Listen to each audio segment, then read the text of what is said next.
And hello from the campus of Carnegie Mellon University in Pittsburgh, Pennsylvania.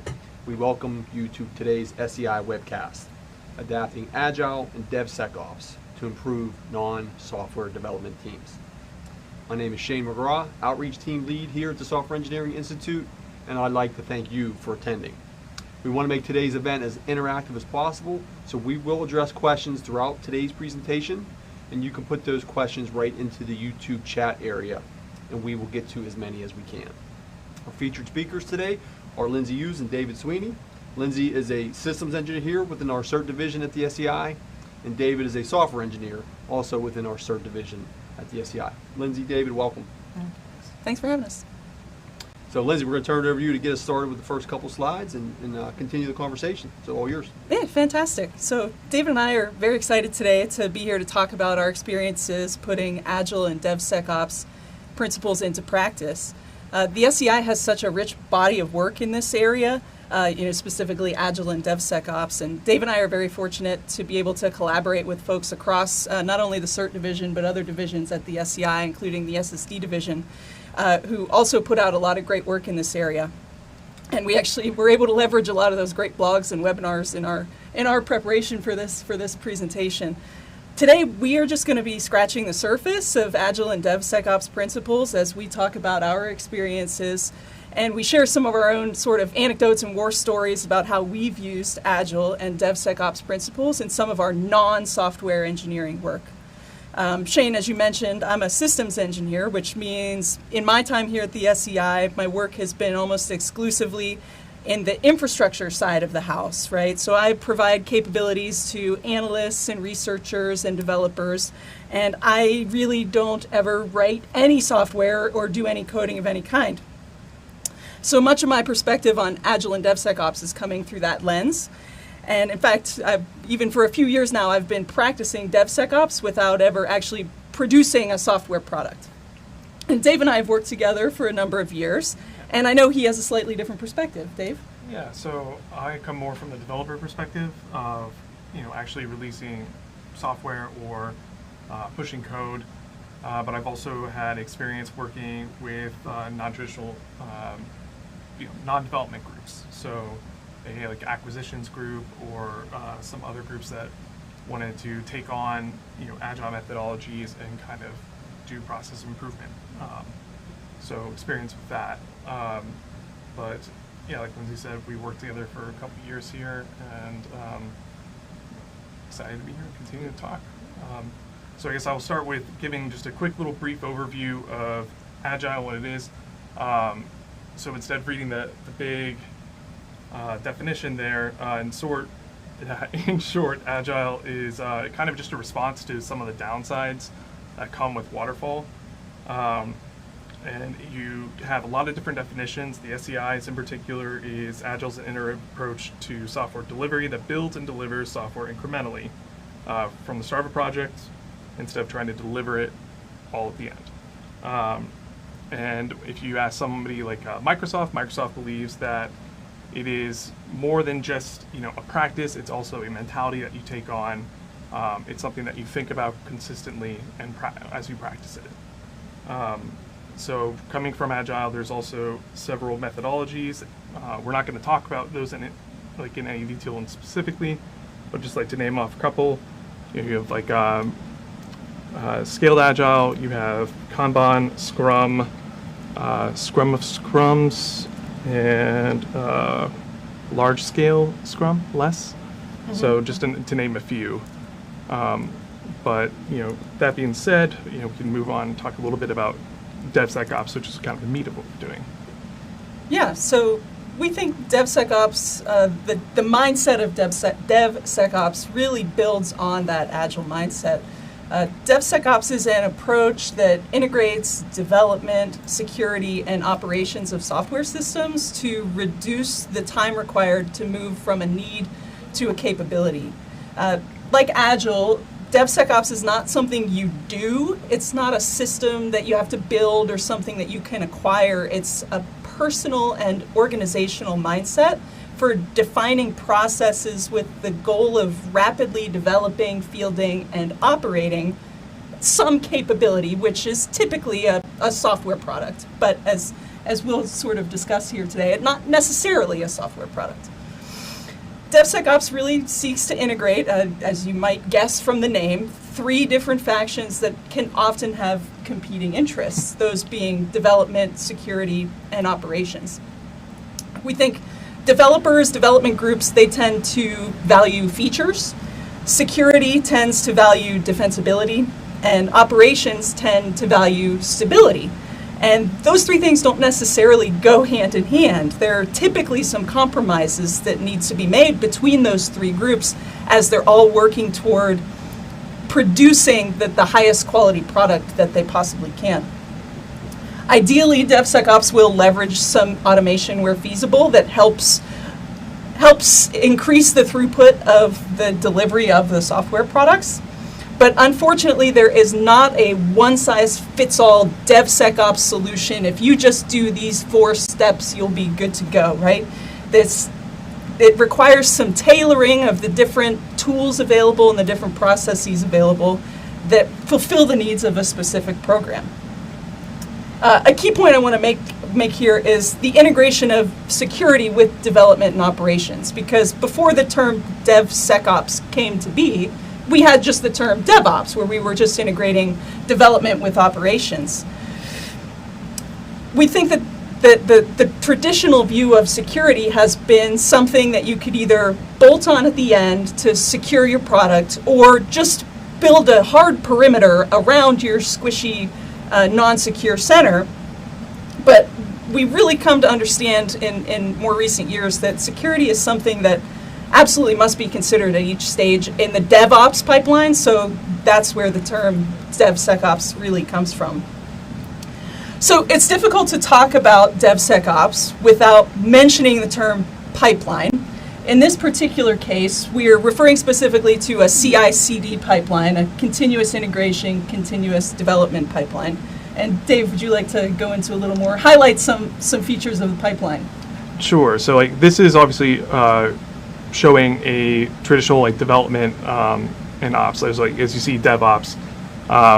So as you look through it, you have your planning, development, building, but something that Lindsay mentioned that's kind of important to take a look at is in the center there, all those red, those are kind of baked in security that you're practicing. It's kind of a mentality you also take on along with the Agile, where you're constantly thinking of security and where you could kind of leverage it. So even when we get to the ops side, even the ops people are doing their security, whether that be monitoring or even when it comes to feedback, analysis of something that happened. But one thing that like Lindsay also mentioned is it's not exactly perfect. It's not one size fit all. When we look at this for a non-traditional group, you can try to put some of these pieces to it, but you won't maybe have all the pieces. Some of the things that you can do with a non-traditional group would be with onboarding, kind of practicing, kind of start putting and fostering this culture of security, making sure that you have proper security checks as you're either pushing something through your pipeline or just trying to consider security overall. And within your tools and how you might be able to kind of automate some of that security as well. That being said, something that Lindsay did mention is when you bolt on security at the end, as we've seen in recent years, this doesn't seem to really work very well. Kind of helping foster the rise of DevSecOps, where it's okay, so we kind of really do need to think of security throughout this whole thing. Not naming names of corporations or anything, but some have cost quite a pretty penny, with I think the one costing around $4 billion, and then going down from there. So it can be very costly not to kind of start thinking of security and baking it into your process. Yeah, and an analogy I like to use when I'm thinking about DevSecOps, right? So as we're thinking about this the infinity diagram and how everything flows together and it's a constant cycle, The analogy I think is very useful is, when you think in terms of if you're remodeling your kitchen, right? You've got a leaky faucet. Well, I think a traditional waterfall approach may have been to say, okay, we are going to spend 6 months and $50,000. We're going to remodel the whole kitchen, and it's going to be awesome. A nice kitchen, yes. The whole time, though, you're sitting at home with a sink that's leaking and cabinet doors that don't quite close correctly, right? The DevSecOps mindset says, okay, it's going to break that into smaller chunks, and it's going to give you little improvements over time. So, right, we're going to start by fixing that leaky sink. We're going to replace that cabinet door. And then we're going to look at more and more features, bigger things, countertops. And then after a certain period of time, you'll have a nice kitchen. It'll be functional, but you didn't have to suffer through that period where everything was just broken while you're waiting for your brand new kitchen to be completely finished. Great example. That's very fair. Yeah, so when we're thinking about DevSecOps in the context of a larger organization, we really have to start bringing in more pieces of the puzzle. From the highest level, we have the mission of the organization. And then that mission sort of trickles down and becomes use cases and requirements. And then those use cases and requirements trickle down further, and they become actual technical tasks that your technical teams are going to have to complete. And your technical teams are going to be leveraging some set of tools to do that work. A lot of the literature we think about Agile and DevSecOps, it tends to omit some of the underlying operations that need to take place in order to make development teams successful.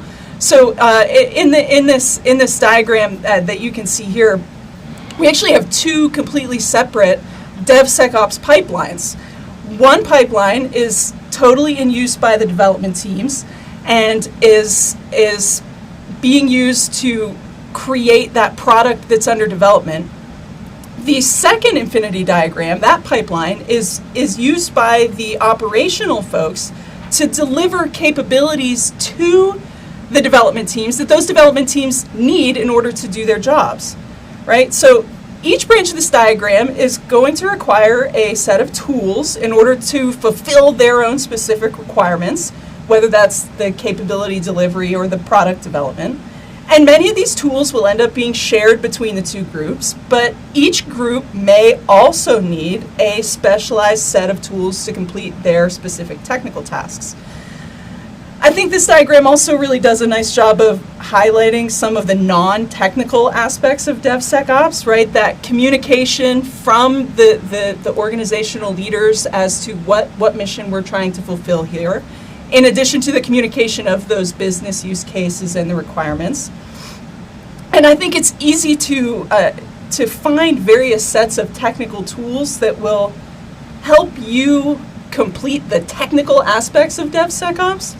But where the rubber really meets the road is how you integrate the use of those tools into the everyday processes with your people, with your teams, and get your teams to engage with the tools and with the processes that you'll have the most success. If you can get that engagement, we think you'll be the most successful. Yeah.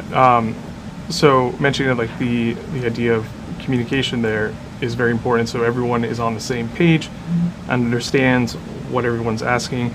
I guess one thing to point out here is like, well, we talked about it from a development perspective and like an ops perspective here.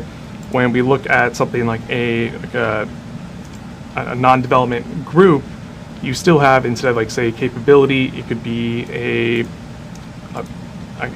lack of better, I'll just use acquisitions, because that's the example I'll talk about later. An acquisitions group still has requests that come in and then they provide in those things. So there are two separate pipelines for how these things are done, because like it might be developers asking acquisitions for things. It's just another side of the coin that we could probably consider. Yeah, so in terms of putting this all into action, we come to our next infographic here. Yeah. So when we look at this, and we've talked about communication a couple times, so I'm going to go and open up with like my favorite thing is with the dashboards that are on this diagram. So when we look at it, you see one that's kind of in front and then one as a whole, or that's up higher, that is supposed to like convey this communication within the organization and this transparency of where things are, so that nobody's ever asking questions that put people on the defensive, usually of like, so why isn't this done yet? And when you ask a question like that, most of the time, or at least I get quite defensive. So it kind of helps foster this open communication and without a aggression aspect to it. So when we look at it, there are different, I don't want to call them silos necessarily, but different points there. So you have like your security, your operations, business, everything is kind of feeding into this overall organizational pipeline, and then things are being delivered. Now what's being delivered is, different from group to group, right? The developers are delivering potentially software or some sort of a product. The business people could be, dealing with like acquisitions and such, security requirements, or any form of like compliance, really. So it kind of all goes in, so everyone's kind of aware of what's going on.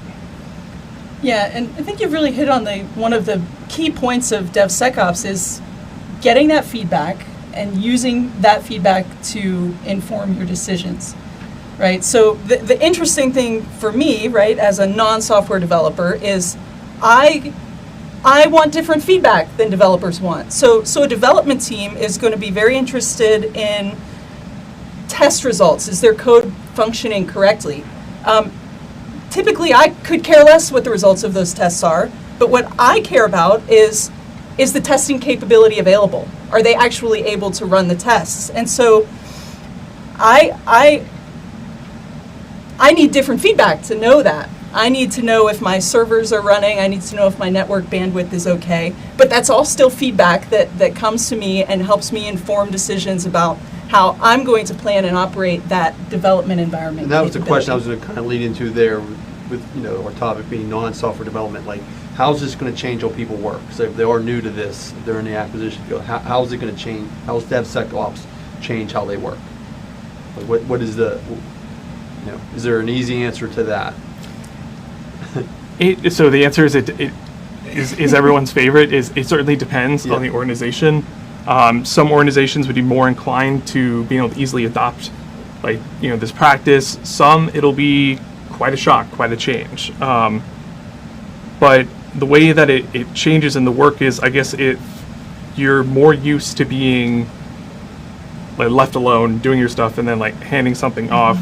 You're certainly having more of a light shined on you, but not in the sense of like an interrogation. Right. It's more of just like a being open to be showing what you're doing, and that can be very intimidating for some people because they feel like they'll be judged or it'll be used against them somehow, when that's not the the type of culture you want to try to foster by any means. But certainly, like with adopting the mindset and like thinking about security more as you go through it, it can be certainly challenging. And can we work in a question here from Matt? And if you're going to touch on this later, we can wait till then. But Matt asks, can you give non-traditional examples of capability delivery versus product groups? And if we need more detail of that, Matt can chime in. But can you give non-traditional examples of capability delivery versus product groups? Yeah. So if I'm thinking from my perspective as a systems person, right? Some of the capabilities over the years that I've been asked to deliver are things like Docker registries, right? So we, in the old days, before Docker was widely popular, we just didn't have that capability. And then developers started really extensively using Docker as a tool to help them do their development. And we had to step up, right, on the infrastructure side, we had to step up and actually deliver that capability to them. That's sort of an interesting example in my mind, because from our perspective, we ended up sort of delivering that capability first as a prototype proof of concept, right? So we had a developer that needed it on a short timeline to support his work, and we said, all right, we are going to give you what we can, and we will build in some resiliency and some additional features down the road. So we ended up finding, first of all, right, doing a quick review of what products were available, finding one that made sense for us in our environment, deploying it quickly and providing access to that, and then over the next weeks and months, we scaled it appropriately so that more people than just one developer could use it, and we added important things like backups. So that's one example that comes to my mind. I don't know if you have any from your realm, Dave. Yeah, so something that you could also consider would be something like, for instance, when you need things like hardware and such, that is somebody's job to get a hold of that and then deliver it. What you then use that for, obviously, it applies different capabilities, but that it gives you your own capabilities then to perhaps like expand, the availability for developers for system requirements, right? So they can up and beef up VMs or something. But it's certainly just like it depends also how you look at it. So you could say like, is a capability something that gives you value, or if it's something that is just enabling somebody else then to provide value. I personally look at it as you're helping somebody else, you're still providing that value and capability. Before you guys move on, I just like to always point out, I love doing these webcasts. We have people from Saudi Arabia, Canada, Colorado Springs, Puerto Rico, Austin, Texas, Morgantown. So I just love to see the diversity of people we get to come to these and share their experiences. So keep the questions coming for Lindsay and David. So I'll just turn it back to you guys, maybe get on to our next point. Yeah, so Dave, would you like to give us your sort of anecdote? Sure. So the way I kind of rolled into this acquisitions group is this was a group that had a paper process that wanted to take it into a digital form, but also like leverage Agile and what they could with like DevSecOps with it as well, and so they're kind of practicing these kind of security principles along with it. So I kind of come into it also at a unique position. So I was kind of doing both development and operations for it. I was maintaining the system, making sure it was up to date security-wise as well. On the development side, I was providing more capabilities for this acquisitions group within their own pipeline on the system. So I guess going to the, if you can show the next thing. So start here, I have a workflow that they were using, one of them. And I have phases just being a kind of arbitrary point in time in their maturity. There's no like specificness with it. But kind of starting out with it when we were meeting, so some of the strategies that we were initially using for phase one, which was more or less just their MVP, and kind of getting them thinking about this, was weekly meetings, and then having like in-person demos, some of the more common things. Once we got this MVP up, there was a bit of automation with it, so leveraging that with creating some subtasks, but in terms of like any, I guess like on-rail activities or guided activities, there wasn't any strict requirements here. We wanted to see how it kind of started naturally and then grew from there. So when I kind of move on to phase two, this is where we were starting to get feedback. The point of contact I was working with, he would be kind of my boots on the ground, constantly getting user feedback since I'm up here in Pittsburgh and he was in a different location.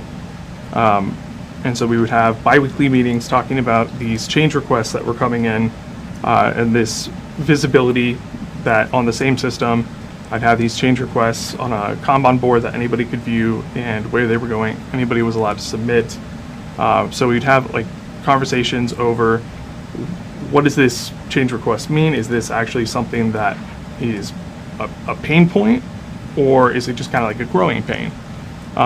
So one of the things to note that we realized, like, yeah, this is actually an important change, is with this acquisitions group, they like to prep things in advance for the new FY.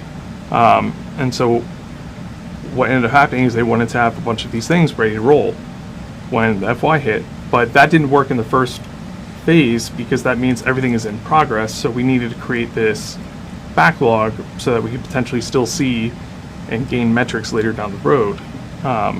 In this, we added some more stakeholders, added some more automation. One of the things we kind of learned too is that users were kind of unfamiliar, so we kind of put them more on Rails, and also added some requirements for who can move what, because we saw that some users, due to their unfamiliarity, were moving things around that shouldn't have been.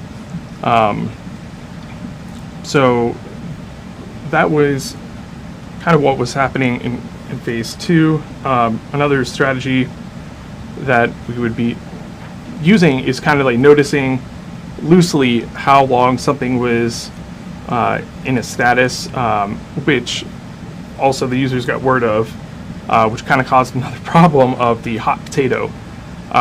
So this was this idea that we were going to see how long it was in status and then be used against them.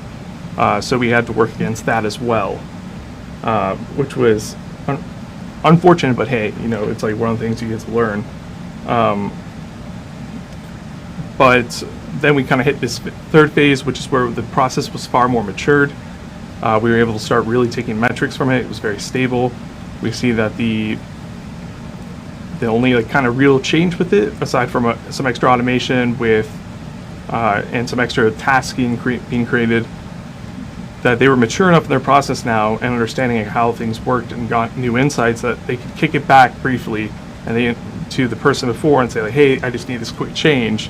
And they understood what the difference was between a small change and large enough that they have to kick it all the way back to the start. So I would say it was very successful. It was very interesting to watch, and overall, yeah, very successful taking them from a paper process. Certainly far more secure than just a signature being handed off between people. To have you and like an online profile, right? But yeah. So when you started working with this group, were they using, right? So the images of the workflows that you showed, those are out of an issue tracking system that tracked all the work. Were they Yes. using any sort of technical tool to help them with this process before you started working with them? No, not to my knowledge. I believe that it was all just purely a paper process, so a manila folder being passed around. And so like where was, one of the biggest questions was, well, where's this in the process? I don't know. Well, whose desk is it on? And so that was one of the things that this really granted them also was visibility and this transparency of where things are, and understanding like why was something rejected, because like people would have to comment, it was, and say why you rejected this, or why, basically anytime you wanted to move it, like give me a reason as to why you're doing this. So that added a ton of, like I said, transparency and really fostered communication through this process. How receptive was this group to you starting to use that technical tool? So there was a little pushback. Now, some of it was just due to new system, unfamiliarity, a little skepticism. These things are fine. But when we started really hitting, there were a couple people that, kind of foot down, no, I'm not, we've always done it this way, which is something that you'll hear, and if you ever use that argument, you're automatically wrong. So with that kind of case though, with those individuals, this is where you really need to foster like relationships with leadership and then get everybody on board. So it kind of almost forces this cog to move. But there are other strategies for this without going in many of them, and it's also not my super area of expertise when it comes to leadership strategies in this regard. But it certainly is going to take the effort of everybody on board.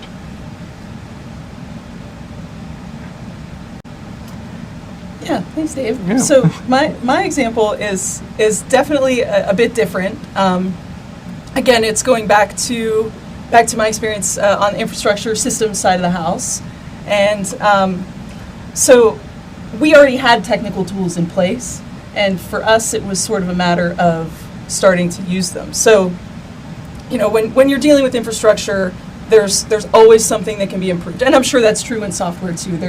I'm pretty confident there's never been released a completely 100% perfectly working piece of software. I think you make that same argument for infrastructure, right?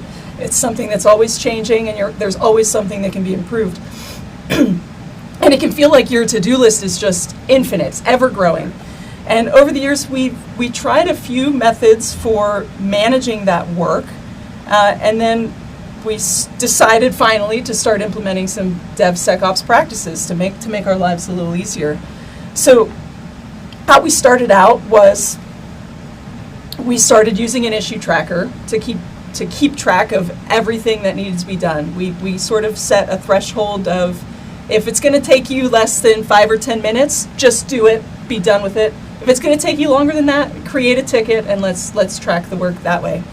We also used a Kanban board to help us track things like priorities and statuses. So, to Dave's point of being able to see exactly where that folder is, where's this acquisitions process where's this acquisitions item in the process?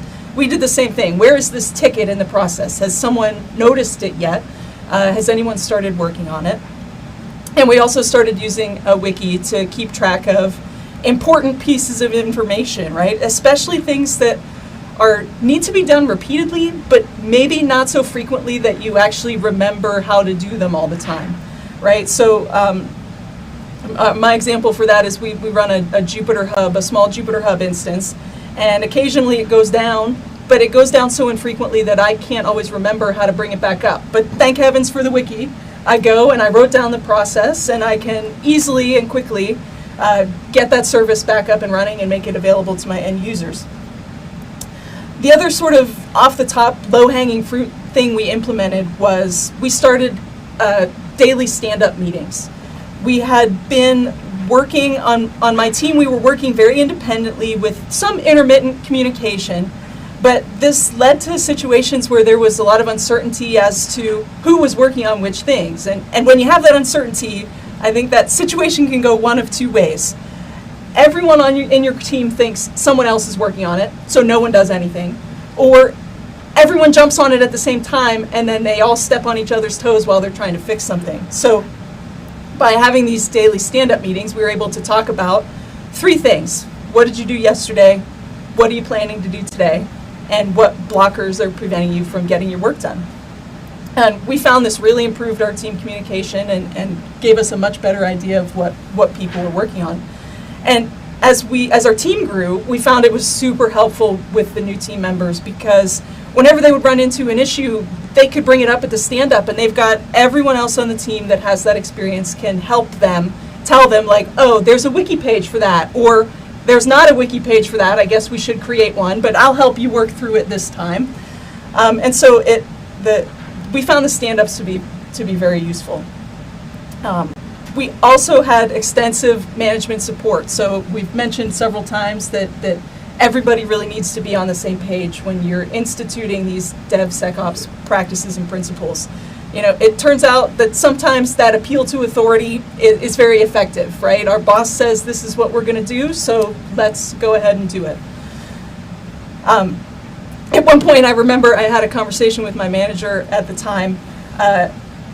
After we had started instituting all these processes of managing all of our work in tickets and making sure everything was documented, and I felt like I was spending so much time working on tickets and not actually getting the work done. And I remember what my boss said to me was, well, that's productive work too. So it required me to change my mindset, my idea of what it meant to be productive, to less my personal productivity, right? I wasn't necessarily getting as many technical tasks done, but I was helping the team get more done, and overall that was a net win for our group. So that sort of set of things, I think, were the easiest pieces of the DevSecOps principles for us to integrate. The biggest challenge we ran into was actually getting the team to use the tools consistently. We worked through that by just bringing a laptop to every stand-up meeting, and we made the updates as a group together and said, oh, okay, that ticket's done now. So, move the tickets around. We added updates to the tickets. We were able to add documentation. So So we were really, it was a challenge, and I think it's always going to be a challenge because technical people like doing technical work. They don't necessarily like doing the paperwork in between those technical tasks, but it, as long as you are able to keep that mindset that this communication enables us to collaborate better, and that's good for the team, and I think that's really important. So we also implemented some trickier pieces, some more maybe trickier is not the right word, some more difficult pieces of DevSecOps. So for a period of time, we organized our work into sprints. We decided that we were going to do 1 week sprints. So each Friday we would get together as a team and we would estimate the amount of effort we thought the top priority tasks were going to take, and then we'd plan out what we were going to do the next week. This was somewhat challenging for us from an infrastructure side. So as I mentioned, right, we had a few lab environments that we were working in, right? We definitely didn't have the level of maturity as some tech companies that can survive any type of technical problem or outage, right? We weren't at that level. So we occasionally did have to deal with some infrastructure related outages. And it's really difficult when a server goes down to say to your users, like, well, sorry, developers, we didn't plan for that server to go out this week, but we can get that right back up for you next week, and you can keep working away, right? So we had to be sure that we accounted for things that we didn't anticipate. And so what we did was we just left some headroom in our planning. We said, okay, 25% of our time is going to be spent dealing with hardware issues or user requests that we didn't anticipate. Fair, yeah, we did do that. Although, you know, the idea of doing an ostrich strategy doesn't sound too bad. Like, oh, that's a real bad fire. No, next week. That's next week. These problems. That's next week problem. Yeah. Yeah, but obviously we couldn't do that. But yeah, and something you also mentioned, like with the wiki, while we did document a lot of technical processes as well and like onesie-twosie things, we were also leveraging like non-technical things and processes, in particular like an easy low-hanging fruit there is like onboarding process. Mm-hmm. And so anytime we have like somebody onboarded, we revise, look at and say like, hey, what was kind of working for you, what didn't work for you, like did this make sense? So you just mentioned a key word based on a question in the chat. Maybe we can get into it now. Mm-hmm. But CP asked, would love any insight or experience with regards to getting HR and policy on board with Agile Scrum processes. They seem to be the stickiest of wickets. So is that, if it's more of a strategy thing or not your area, I mean, I asked other people to chime into the chat and provide some feedback to CP, but give you guys the first crack at it. Any insight or experience with regards to getting HR and policy on board with Agile and Scrum? I don't personally have any experience in that area. I would direct the questioner to our extensive our extensive resources online. Yeah. Okay. Yeah, I guess my only thought would be like, is it sometimes with people the word agile or like Scrum scares them, mm-hmm. and it's that idea that like, you know, just the word kind of puts them off. So perhaps present it in a way that is not necessarily directly using it, but like kind of start like introducing a little bit at a time. But yeah, I'm certainly no expert when it comes to getting like HR and policy. I would add though that we really think the research shows that these methodologies are very effective in improving team processes, and so that's where I would start is being able to demonstrate that these work and they're worth giving a shot. Yeah, especially something like HR, where every time, you know, something happens or like a new hiring or whatever, you can then look at your process and say, okay, so like what was working, mm-hmm. what could we improve upon? Much like you said with like software, I doubt there's ever the perfect process. So always like looking at it from a new angle of what could we possibly improve, mm-hmm. And then even getting the feedback from people that went through that. I know there could be like stickier subjects with HR, right? But you know, for the more positive ones, it's certainly easy to look at it that way. And a follow-up here from Sagittarius asked, just on the topic of discussion in general, a particular book that you guys would recommend? Anything that's a go-to in the book, or just something you guys learned on the job? I know, Lindsay, you kind of said you brought in the team, you kind of learned it as you went, but is there any go-to manual or other resources here at the SEI? I mean, I know we have, like we talked about, extensive resources on the blog on DevSecOps and pipelines and all that stuff. Anything in particular to you guys?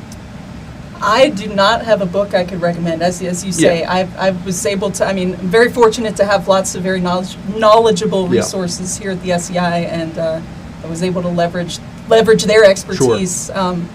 But yeah, would be happy to follow up if that's possible. Absolutely. Yep.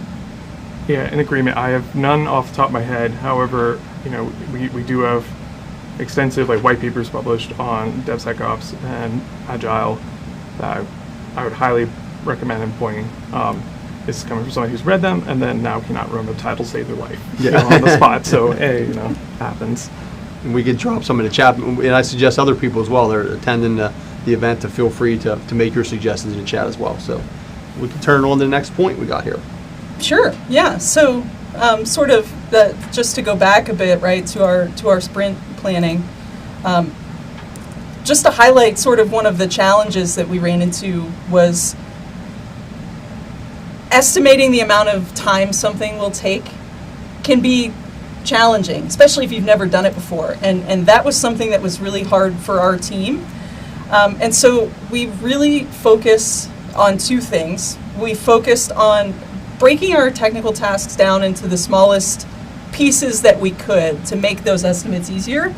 And then we really stressed the fact that they're just estimates. If you get it wrong, you get it wrong, right? And thinking back to the infinity diagram, right? You take that piece of feedback, you take that piece of information, and you use it to inform your next round of planning. So some of the other stuff we did while we were managing infrastructure was that we adapted to the needs of our customers as time went on. So I already gave the example of adding a Docker registry capability to our environment. We've added a number of capabilities. We started off with just a small set that were needed by our developers at the time. So we provided a code repository, an issue tracker, and a wiki. As time went on, we added build tools, vagrant box hosting, static code analysis tools, and in some cases, as I mentioned with the Docker registry, we deployed some proof of concept capabilities. Another piece that was very useful in terms of how we worked with our team was we really leaned into that agile principle of self-organizing. So once we got all of our tasks organized into the issue tracker, anyone on the team could pick up any work that seemed interesting to them, right? It was very transparent, the tasks that needed to be done. Right. And then anyone could say, oh, you know what, I would like to learn about Docker, or I would like to learn about the virtual infrastructure, so I'm going to pick up that task. I'm going to try and get that one done. We also encouraged everyone to create tickets for stuff that they knew happened, right? Back before the pandemic, when we were working in the office more frequently, I can't tell you how many times I would just be having hallway conversations with people who would ask a question like, hey, do you guys do this? And, the answer would be like, well, no, we don't, but, tell me more about what you're looking for, and you can start having those conversations. But when those conversations stay with you, right, internally in your head, it's difficult to get that work done because nobody else knows that it's a thing that actually needs to be done. Yes. Yeah. I know I personally still sometimes struggle with making sure that I'm making tasks for everything that I'm doing,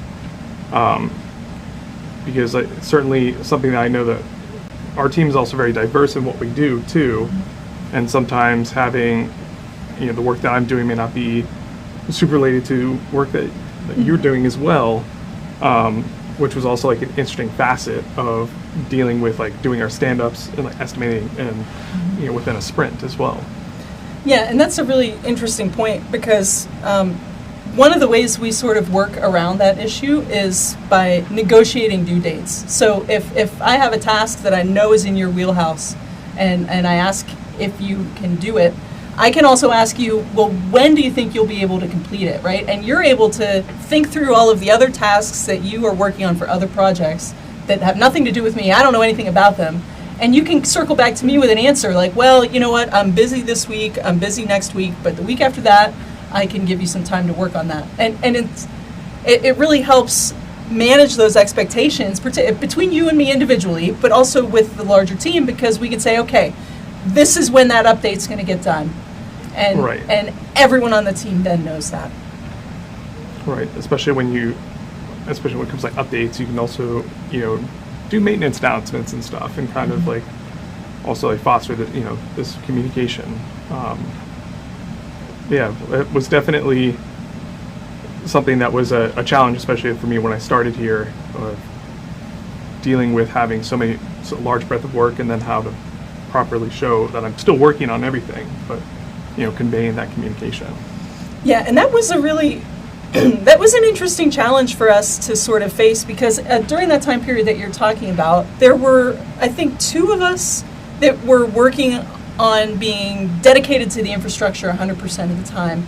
And then we actually got some of your time, and another teammate, we had some of his time. And trying to manage that in the planning was difficult, because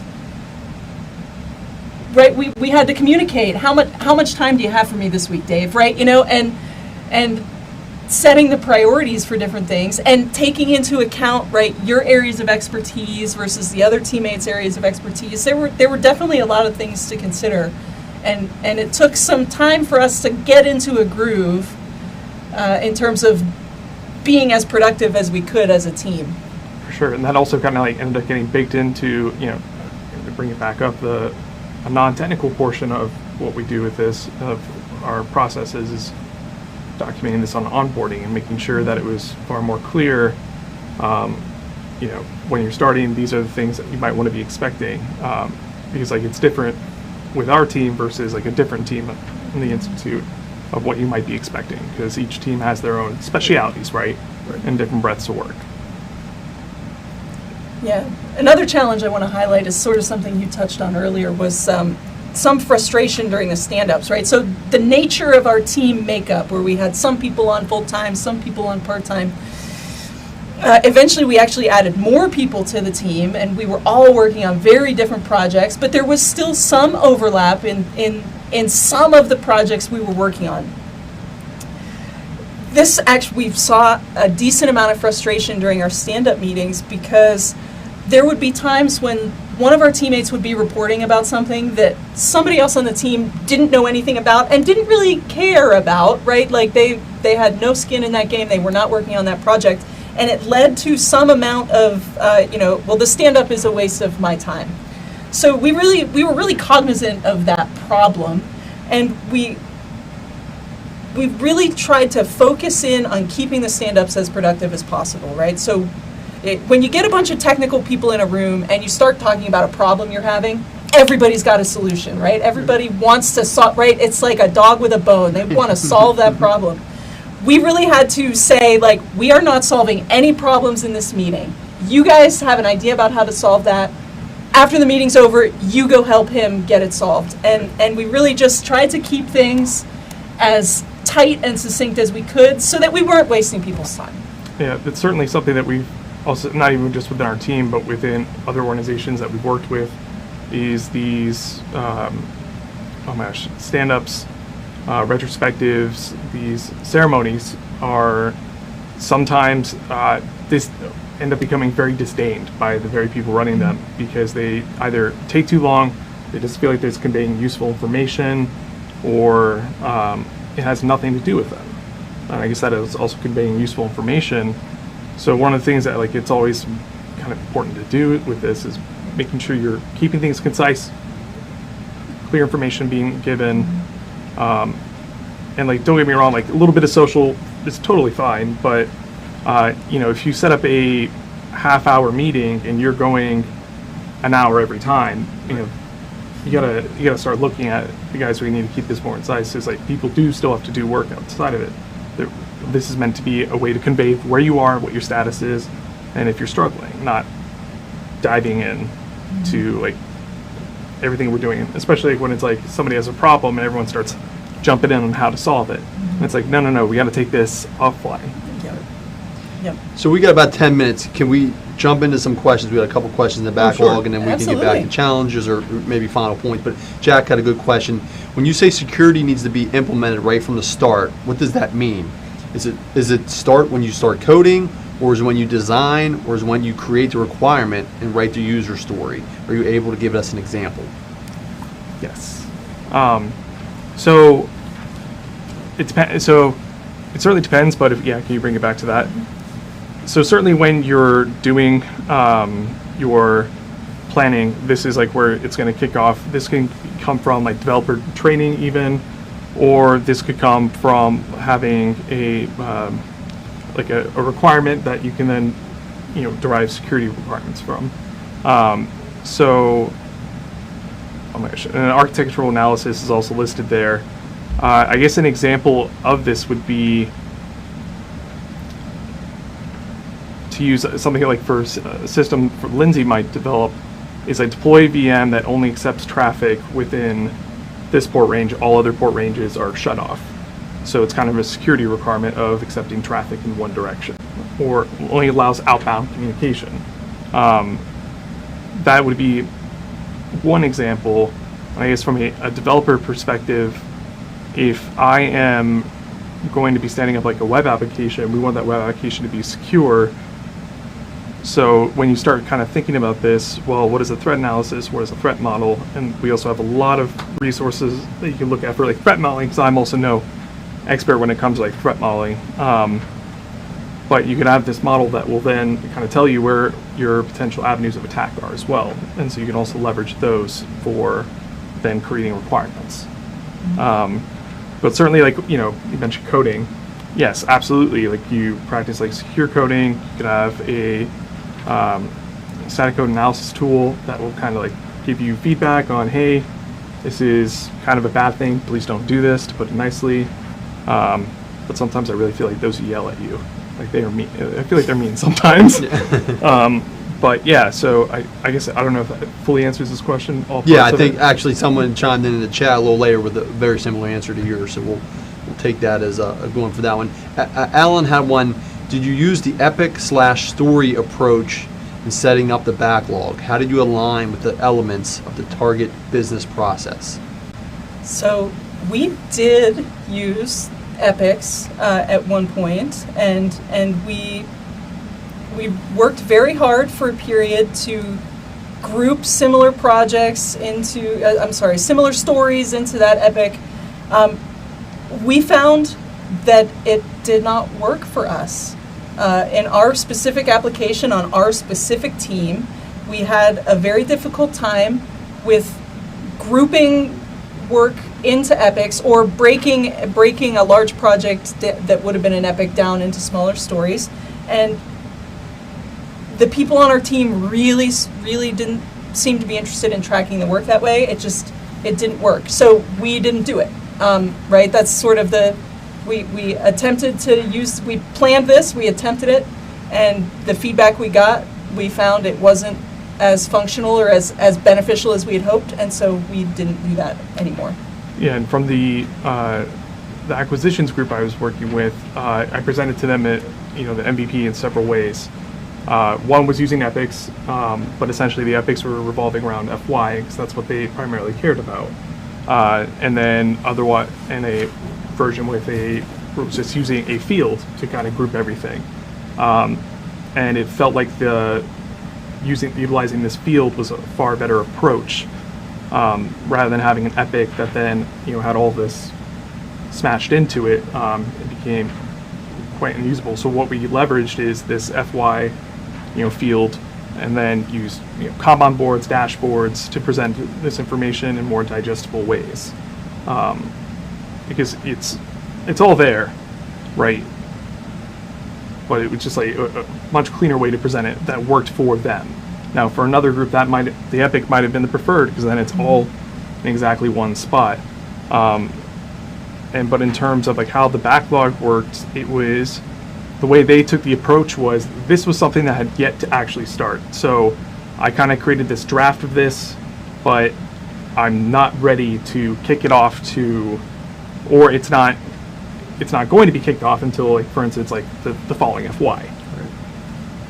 Yeah, but take those answers and understand that that's not a tool that worked for us, so we didn't use it. It's not to say that an Epic isn't a valuable tool and that they shouldn't, right? We're not we're not advocating their use. We're saying they didn't work in our specific applications.